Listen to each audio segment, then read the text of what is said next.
Hey, it's Steven here at Oak Haven Homestead, and I am inside the chicken run because we have finally finished expanding our coop.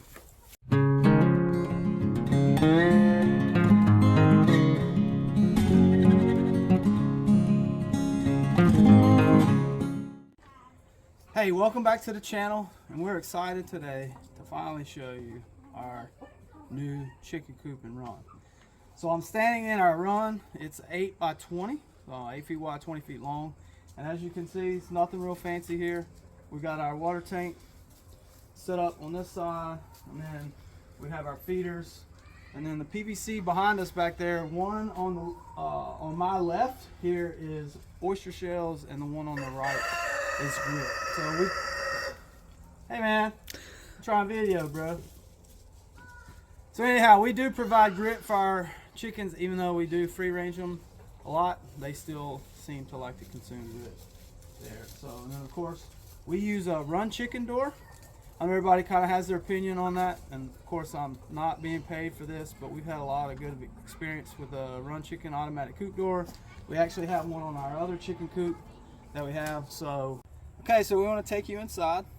The coop is 4 by 8 outside dimensions here, and it's 8 feet tall at the front, and about a little inside, it's just a little over 6 feet tall on the inside here for the slope that we have. So come on in. Now you're gonna notice here we have sheet vinyl flooring on it, which is different than our other coop. We painted the floors and it's hard to clean. So we went with the sheet vinyl here to see if it's easier for us to maintain as far as keeping it clean. Painted everything white. We do have a light in it. You don't necessarily have to paint them white, but I like the clean look of it. Our roost rack here, so it's removable, so I can take this out, flip it up, take it out this direction. That way we can get it here and get it a real good cleaning. We're actually going to do some upgrades to our other coop as a result of what we've done with this one, so we really like the layout here.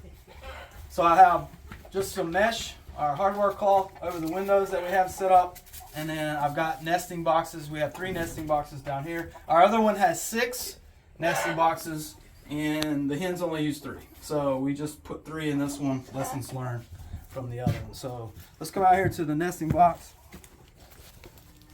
So our other nesting box, if you'll look here, so it's a fold down type. So it hinges this way, and I don't have to worry about leaks from this. But unfortunately, when I put the roof on this, I shortened it up as fear of somebody hitting their head on this, so we shortened it up because you'll be able to walk closer to it.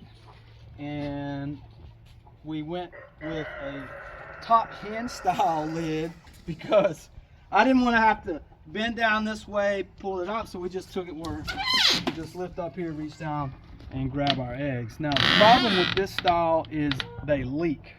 They're really prone to leaking, but what we found works is I just put weather stripping on this here, and it seals it off. So far we haven't seen any issues with any leaks.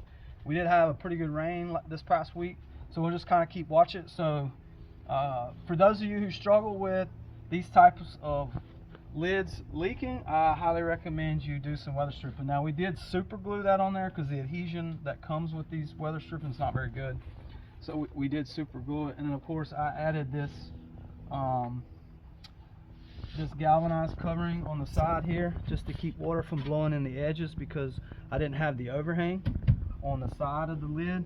My board is 48 inches wide, and that's how big my box is, so I didn't want to have to double it up when I put this together. So I'll just kind of do what I can with what I have and some ingenuity we have here on the homestead.